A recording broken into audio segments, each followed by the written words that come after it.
Oh, December 24, andito ako sa bahay ng kapatid ko.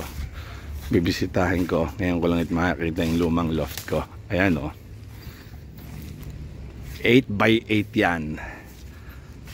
So, nako, tanggal na pala, mauwi na to. Sayang. Maipangharing dun sa kulungan ko. Sayang to. Ang gagamit ko to. Ayan, natanggal na pala. Yan, kakawit ko mamaya. So swerte tong kulungan na to sa akin dahil pagbalik ko galing Italy, unang karera ko na nalo ako dito ng first overall dito sa Bay, third overall Old Bird kasi naka-comring siya pero young bird yung ibon sa MRPC.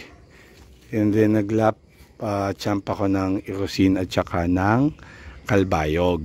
And then ayun na, dahil nauna magpakarera ang MR, natapos namin.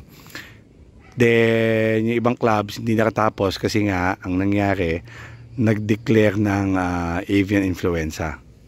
So yun, yan, nakakamiss dito. Isipin nyo, dyan lang nadapo ibong ko. Or diretso yan dito, lilipad yan. May mga video ako nun. Yan, nakakamiss oh. Ayun yung trapdoor, wasak-wasak na rin eh. Iniwan ko kasi baka may ibon akong bumalik eh, pero wala.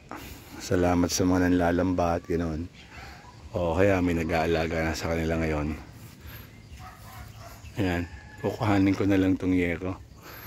Tatry ko i-dismantle yung kulungan pag may time. Sayang oh. Dami niyang mating kaso nga lang tatawid ka sa ilog kaya hassle. Yan mga sticker. Sasaglit kong karera dito. Yan ang mga sticker.